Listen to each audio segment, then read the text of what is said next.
नमस्कार, स्वागत है आपका कथाकल्प में। आज की कहानी है नया कानून। कहानीकार है मंटो और स्वर है प्रवीण दीक्षित का।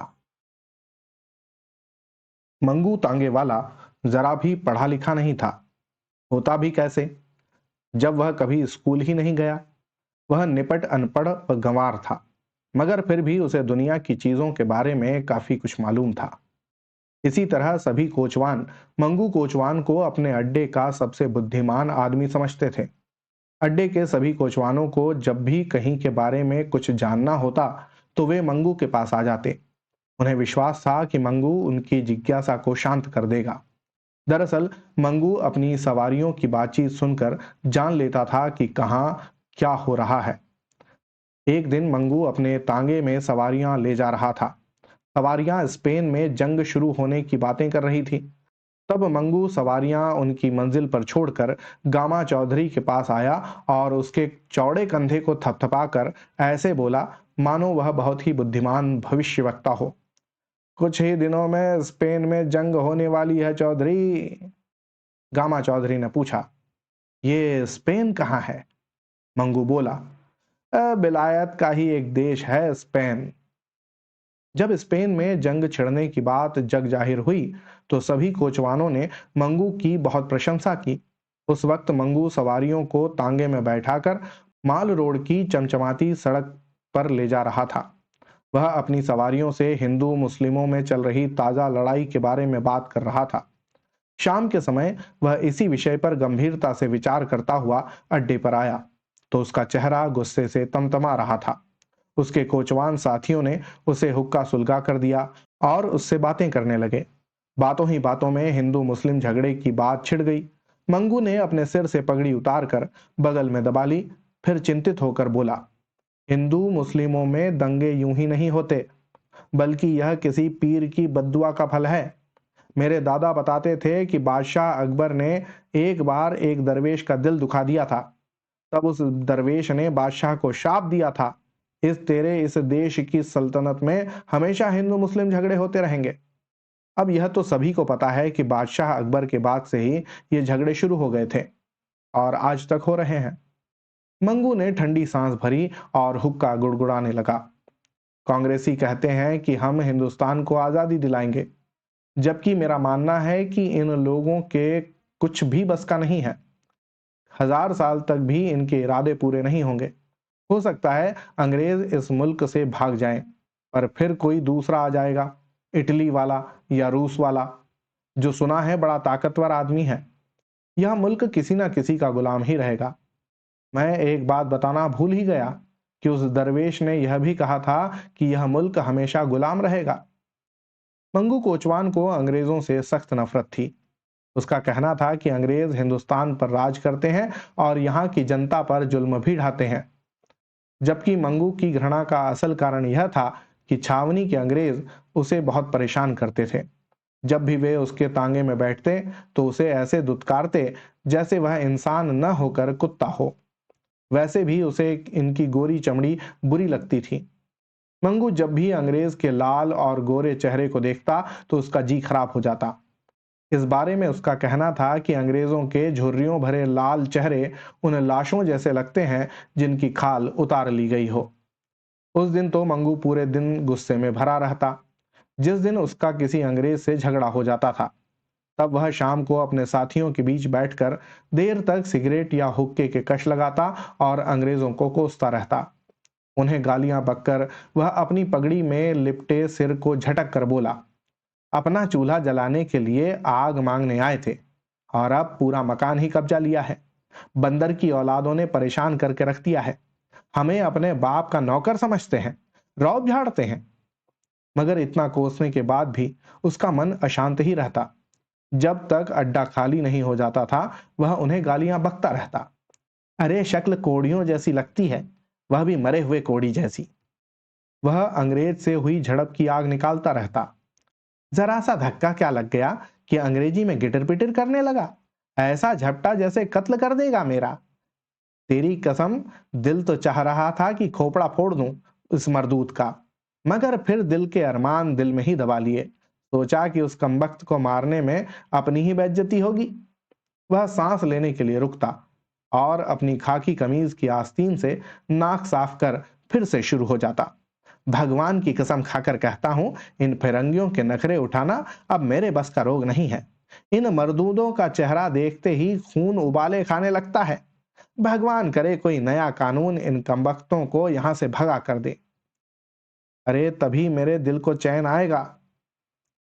कई दिन बाद की बात है। मंगू के तांगे में कचहरी से दो मारवाड़ी बैठे। वे हिंदुस्तान में किसी कानून के लागू होने की बात कर रहे थे। उन दोनों मारवाड़ियों का कचहरी में दीवानी का मुकदमा चल रहा था। उनकी बातों का विषय नया कानून था, यानी इंडिया एक्ट। उनमें से एक ने कहा, 1 अप्रैल से इंडिया एक्ट हिंदुस्तान में लागू होने की संभावना है। तब यहां का दृश्य ही बदल जाएगा। क्या मालूम ब्याज के बारे में हो यह नया कानून। उनकी बातों से मंगू बहुत ज्यादा खुश हो गया था।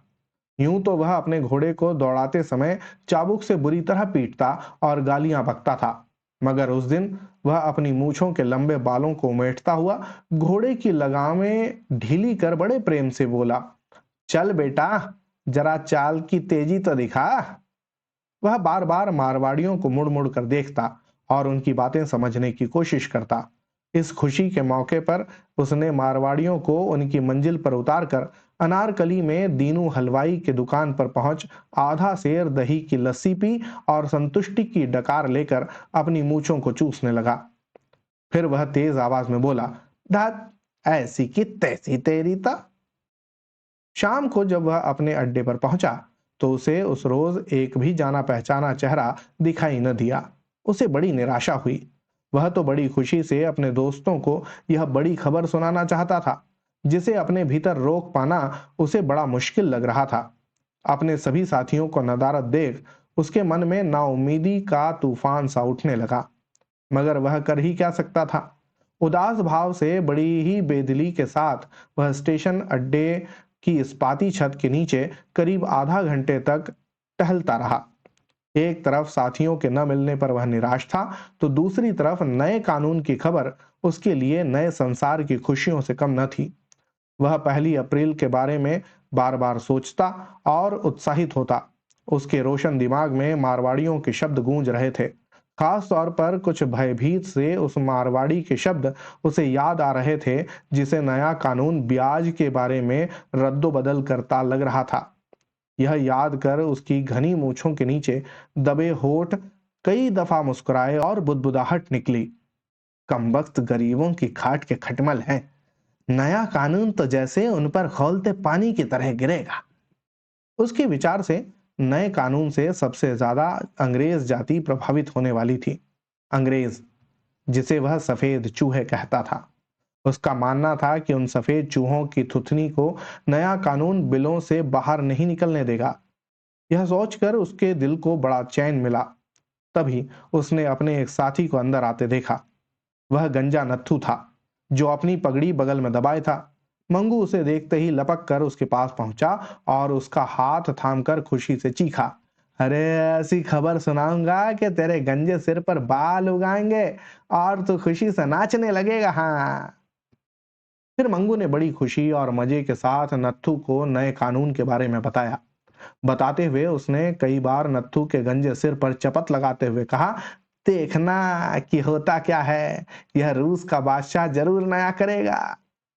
तत्कालीन सोवियत व्यवस्था की साम्यवादी हलचलों की प्रायः उसकी सवारी चर्चा किया करती थी। मंगू उन्हें चाव से सुनता और रूस के बादशाह के साथ इंडिया एक्ट की खिचड़ी पका देता। हिंदुस्तान में 1 अप्रैल को जो नया कानून लागू होने वाला था, वह उसे रूस के बादशाह द्वारा लागू किया समझता था। दरअसल कुछ समय से पेशावर के साथ साथ दूसरे शहरों में लाल कुर्ती वाले आंदोलन कर रहे थे। इसी आंदोलन के प्रभाव ने नए कानून और रूस के बादशाह को उसके दिमाग में मिलाकर रख दिया था।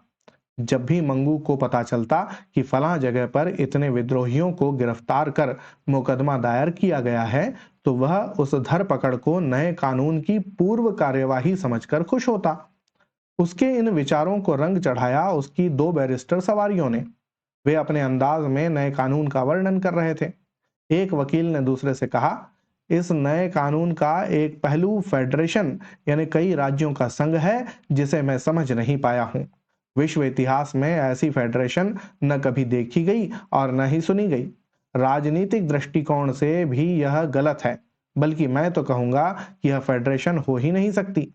बैरिस्टरों में हो रहे वार्तालाप में हिंदी के साथ साथ अंग्रेजी के शब्द भी शामिल थे, जिनका अर्थ मंगू ने यह लगाया कि वकील लोग हिंदुस्तान में नया कानून लागू होने को ठीक नहीं मानते और मुल्क को आजाद होना उन्हें पसंद नहीं है। अपने इन विचारों के तहत उसने घृणा भरी नजरों से वकीलों को देखा और मन ही मन खींचता हुआ बोला, टोड़ी बच्चे। मंगू जिन्हें मुंह से उनके सामने बुरा नहीं कह पाता था और मन ही मन उनसे खार खाता, तो उन्हें टोड़ी बच्चा कहकर अपनी भड़ास निकालता और बहुत खुश होता।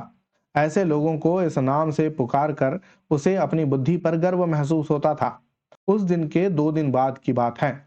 मंगू के तांगे में उस रोज गवर्नमेंट कॉलेज के 3 छात्र आकर बैठ गए और बातें करने लगे। मंगू के कान उनकी बातों पर ही लगे थे। एक छात्र बोला, इस नए कानून से मेरी कई उम्मीदें जुड़ी हैं। मुझे सरकारी महकमे में नौकरी मिल सकती है अगर असेंबली का मेयर पद साहब को मिल जाए। दूसरा बोला, और भी कई नौकरियां निकलेंगी, मुझे भी उम्मीद है कि मेरा मेंबर भी आ जाएगा। तीसरा बोला, बिल्कुल, हाँ, कम से कम बढ़ती बेरोजगारी पर कुछ तो लगाम लगेगी। उनकी वार्ता ने मंगू के अरमानों को जैसे अमली जामा पहना दिया। नए कानून के प्रति मंगू के दिल में मूल्य बढ़ गया। वह नए कानून को चमचमाती रोशनी वाली चीज समझने लगा, ठीक अपने घोड़े के लिए नए साज की तरह। यह तब की बात है जब उसने उसे खरीदा था, 2 साल पहले। चौधरी खुदाबख्श से मंगू ने जब यह साज खरीदा था तो उस पर जगह जगह लोहे की निकल चढ़ी कीलें लगी थीं। पीतल के काम से सजा हुआ यह साज सोने की तरह लगता था। वैसे ही साज से मंगू नए कानून की तुलना कर रहा था। मंगू ने 1 अप्रैल के निकट आते आते जहां नए कानून की तारीफ सुनी, वहीं उसकी बदनामी भी। मगर इससे मंगू के मन पर छाए नए कानून का प्रभाव कम न हुआ। उसे तो 1 अप्रैल का इंतजार था ताकि सच सामने आ जाए। उसे ऐसा लगता था जैसे नया कानून लागू होते ही हर चीज नई हो जाएगी। आखिर मंगू के इंतजार का समय खत्म हो गया। 31 मार्च की रात बीती और 1 अप्रैल की सुबह हुई। उस दिन मंगू बहुत सुबह उठा और तांगे में घोड़े जोत कर चल दिया। उसके दिल में नए कानून से उत्पन्न नए माहौल को देखने की उमंग भरी थी। वह दिन अन्य दिनों की अपेक्षा ठंडा और ताजगी से भरा था। ठंडे धुंधलके से भरे वातावरण में मंगू ने बाजार के कई चक्कर लगा डाले, मगर कहीं भी उसे नयापन नजर नहीं आया। उसकी नजरें नए जमाने का नया रंग देखने को व्याकुल थीं, मगर सब पुराना था। नई थी तो सिर्फ घोड़े के सिर की कलगी। रंग बिरंगे कपड़े से बनी वह कलगी उसने खास 1 अप्रैल के लिए 1 दिन पहले चौधरी खुदाबख्श से 14 आने की मोल खरीदी थी। सब कुछ पहले जैसा ही था। वही घोड़े की टापों की आवाज, वही बिजली के खंभे, वही सड़क, वही दुकान के बोर्ड, वही लोग, वही घोड़े के गले में बंधे घुघरुओं का स्वर। सभी कुछ पुराना था, मगर मंगू कोचवान ने उम्मीद का छोर नहीं छोड़ा। उसने सोचा, इतनी सवेरे बाजार बंद रहता है, हाई कोर्ट भी 9 बजे खुलेगा, तभी दिखेगा नए कानून का रंग।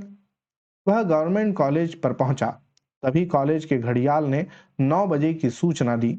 विद्यालय के बड़े से द्वार से निकलते लोगों के कपड़े मंगू को गंदे नजर आ रहे थे। इसकी वजह शायद यही थी कि उसे नए कानून के लागू होते ही सभी कुछ चमक उठने की आशा थी। कुछ देर बाद उसका तांगा वापस अनारकली में आ गया। बाजार खुल चुका था। लोग आ जा रहे थे। हर रोज की तरह हलवाई की दुकान पर भीड़ थी। चूड़ियों के शीशे के शोकेस सज चुके थे। बिजली के तारों पर कबूतरों का झुंड बैठा आपस में चोंच लड़ा रहा था।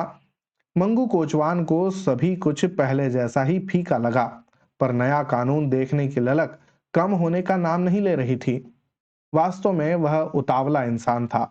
जब उसे पता चला कि वह बाप बनने वाला है, तो उसने बाकी के 4-5 महीने बड़ी बेचैनी की दशा में बिताए थे। उसे बच्चे के होने में शक था। उसे इंतजार करना बड़ा बुरा लगता था। वह एक नजर बच्चे को देखकर अपनी तसल्ली कर लेना चाहता था। भले ही वह बाद में पैदा हो। अजीब ही प्राणी था वह। बच्चे को देखने की ललक में वह अपनी बीमार बीवी का पेट कभी दबाता तो कभी कान लगाकर बच्चे की आवाज सुनने की कोशिश करता, मगर सफल न हो पाता। जब वह ज्यादा परेशान हो गया तो अपनी बीवी से झगड़ने लगा। जब देखो लाश की तरह खटिया तोड़ती रहती है। अरे ऐसे तख्ता बने रहने से कहीं बच्चे होते हैं? अरे उठकर घुमा फिरा कर, ताकि देह में जान आए। उसकी बीवी गंगावती उसका स्वभाव जानती थी। वह हर वस्तु को व्यावहारिक रूप में देखना पसंद करती थी। जब भी वह ज्यादा बेकरार होता तो गंगावती कहती, कुआं खोदने की सोचते ही क्या पानी निकल आता है। ऐसे जल्दबाज इंसान ने नए कानून का बड़े धैर्य से इंतजार किया था। वह नए कानून को ऐसे देखने निकला था मानो महात्मा गांधी या जवाहरलाल नेहरू का जुलूस निकल रहा हो। जुलूस के समय भी मंगू अपने दिमाग से नेता की काबिलियत का अंदाजा लगाता था। जुलूस के हंगामों में अगर नेता गेंदे के फूलों से लदा होता तो वह मंगू की दृष्टि में बड़ा नेता होता, और अगर जुलूस के समय नेता होने वाले हंगामों पर काबू पा ले तो वह उसकी नजर में महान नेता होता था। नए कानून का स्वरूप भी उसके दिमाग की ही उपज थी। कुछ देर में वह अनारकली से बाहर माल रोड की चिकनी सड़क पर धीमी चाल से तांगा चलाने लगा। मोटरों की दुकान के करीब से उसे छावनी की सवारी मिली। किराया तय कर उसने घोड़े पर चाबुक फटकारा और चल दिया। साथ ही वह सोच रहा था, यह अच्छा ही हुआ। क्या मालूम छावनी में इस नए कानून की बाबत क्या सुनने को मिले। छावनी में सवारी उतार कर मंगू ने जेब से सिगरेट निकालकर सुलगाया और पिछली सीट पर आराम से जा बैठा। ऐसा वह तभी करता था जब उसका सवारी बैठाने का मन न हो। तब वह घोड़े की लगाम अपने सीधे हाथ में लपेट लेता। इस तरह घोड़ा बहुत धीरे धीरे चलता था। घोड़ा भी इस तरह खुश होता और हिनहिना कर अपनी खुशी प्रकट करता कि उसे थोड़ा सुस्ताने का मौका मिल गया। घोड़े की चाल की तरह मंगू विचारों की रफ्तार भी धीमी थी। वह नए कानून के बारे में नई कल्पनाएं कर रहा था। उसका दिमाग नए कानून के लागू होने पर म्युनिसिपल कमेटी से पांगों के मिलने वाले नंबरों के ढंग पर सोच रहा था कि नए कानून में वह सब कैसे होगा। वह अपनी सोचों में गुम था। तभी उसे लगा कोई सवारी उसे पुकार रही है। उसने पीछे पलट कर देखा। दूर बिजली के खंभे की आड़ में एक अंग्रेज खड़ा था जो उसे पुकार रहा था। मंगू को तो वैसे भी अंग्रेजों से घृणा थी। एक अंग्रेज को अपने ग्राहक के रूप में देख उसकी घृणा जाग गई। पहले तो उसने उसे अनदेखा करने की सोची, फिर सोचा कि अपनी आमदनी क्यों छोड़ूं। कल कलंगी पर खर्च हुए 14 आने इसी से वसूल होंगे। सड़क खाली थी। उसने पीछे लेटे लेटे बड़ी काबिलियत से तांगा सवारी की तरफ मोड़ दिया। पलक झपकते ही वह अंग्रेज सवारी के पास जा पहुंचा और घोड़े की लगाम खींच तांगा रोक लिया। फिर पिछली सीट पर बैठे ही व्यंग्य करते हुए लहजे में पूछा, कहाँ जाना मांगता है बहादुर साहब। जब उसने साहब बहादुर कहा तो उसका मूंछों से ढका होठ नीचे को खिंच गया, जिससे ठोड़ी से नाक के नथुनों तक एक गहरी लकीर सी खिंच गई, मानो शीशम की लकड़ी पर पैने चाकू से निशान बना दिया गया हो। मन ही मन उसने अंग्रेज को जला दिया और जरा मुस्कुराया। इस समय अंग्रेज हवा से बचने के लिए खंभे की ओट में सिगरेट सुलगा रहा था। तांगा आ जाने पर वह उसके पायदान की तरफ बढ़ा। उसी पल उसकी आंखें मंगू से टकराई। दोनों की आंखें शोले बरसाती मालूम देती थीं। उस समय मंगू भी हाथ से लगाम अलग कर तांगे से उतर रहा था, पर अंग्रेज सामने आ गया था। उसने उसे खा जाने वाली नजरों से घूरा और अंग्रेज ने अपनी नीली पतलून को हथेली से यूं झाड़ा मानो उसे उसके गुस्से या नफरत की जरा भी परवाह नहीं है।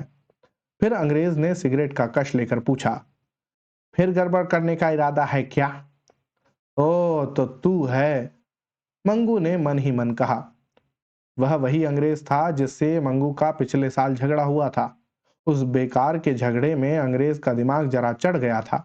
मंगू चाहता था कि उसका सिर फोड़ दे, मगर मुल्क में अब उनका राज चलता था, इस कारण खामोश रहा। वह जानता था कि वह अंग्रेज सभी कोचवानों से जानबूझकर उलझता था। पिछले साल के झगड़े और 1 अप्रैल के नए कानून को ध्यान में रखकर मंगू ने उससे पूछा, कहाँ जाएंगे? मगर उसकी आवाज में चाबुक जैसी फटकार थी। हीरा मंडी, अंग्रेज ने कहा। मंगू ने कहा, 5 रुपए किराया लगेगा। क्या, 5 रुपए? अंग्रेज हैरान रह गया।